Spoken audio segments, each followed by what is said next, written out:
ಮೊದಲಾಗಿ ನಾನು ನಮ್ಮ ಪೂಜ್ಯ ಸುಧಾಕರ್ ತಂತ್ರಿಗಳವರು ಇತ್ತೀಚೆಗಷ್ಟೇ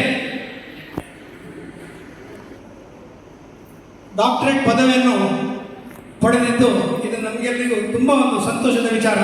ಈ ಬಗ್ಗೆ ನಾನು ಅವರನ್ನು ಹೃತ್ಪೂರ್ವಕವಾಗಿ ತಮ್ಮೆಲ್ಲರ ಪರವಾಗಿ ಹಾರ್ದಿಕವಾಗಿ ಅಭಿನಂದಿಸ್ತೇನೆ.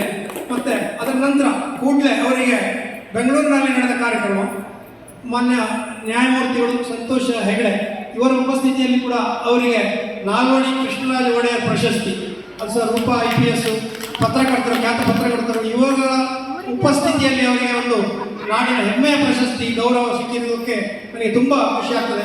ಯಾಕಂದರೆ ಒಂದು ಈ ಜ್ಯೋತಿಷ್ಯ ಕ್ಷೇತ್ರದಲ್ಲಿ ಅವರು ಒಂದು ಈ ತೆರೆಮರೆಯ ಕಾಯಿಯ ಹಾಗೆ, ಅಂದರೆ ಯಾರಿಗೂ ಗೊತ್ತಿಲ್ಲ ನನಗೆ. ಅಂದರೆ ಹಿಂದಿನಿಂದಲೂ ಸಾಧಾರಣ ಒಂದು 8-10 ವರ್ಷದ ಹಿಂದಿನಿಂದಲೂ ಸುಧಾಕರ್ ತಂತ್ರಿಗಳ ಹೆಸರು ಗೊತ್ತಿತ್ತು. ಯಾಕಂದರೆ ನಾನು ಸಹ ಒಂದು ಸಾಧಾರಣ ಒಂದು 5-6 ವರ್ಷ ಈಚೆಯಿಂದ ಜ್ಯೋತಿಷ್ಯ ವೃತ್ತಿಯನ್ನು ಮಾಡ್ತಾ ಇದ್ದೇನೆ. ನನ್ನಲ್ಲಿ ಬಂದು ಹೇಳ್ತಿದ್ರು. ಯಾಕಂದರೆ ಇಲ್ಲಿ ಸಾಧಾರಣ ಮಟ್ಟಿಗೆ ಸುಧಾಕರ್ ತಂತ್ರಿಗಳ ಹೆಸರು ನಮ್ಮ ಮೂಡುಬಿದಿರೆ ವಲಯದಲ್ಲಿ ಎಲ್ಲ ಕಡೆ ಚಿರಪರಿಚಿತವಾಗಿದೆ. ಆ ಕಡೆ ಮಾರೂರಾಗಲಿ, ಈ ಕಡೆ ಹೊಸಂಗಡಿ ಆಗಲಿ, ಈ ಕಡೆ ಶಿರ್ತಾಡಿ ಆಗಲಿ, ಮಾರ್ನಾಡ್ ಆಗಲಿ, ಎಲ್ಲಿ ಕೇಳಿದರೆ ಸಹ ಎರಡನೇ ಅಂದರೆ ಒಂದೇ ಹೆಸರೇ ಅವ್ರದ್ದು ಬರ್ತಿತ್ತು. ಸುಧಾಕರ್ ತಂತ್ರಿಗಳು ಅತ್ಯುತ್ತಮ ಜ್ಯೋತಿಷರು, ಅವರ ಹತ್ರ ಸಹ ಹೋಗಿದ್ದೇನೆ ಅಂತೇಳಿ. ಹಾಗೆ ನನಗೆ ತುಂಬ ಖುಷಿ ಆಗ್ತದೆ ಈ ಒಂದು ಕಾರ್ಯಕ್ರಮದಲ್ಲಿ ಭಾಗಿಯಾಗೋದಕ್ಕೆ.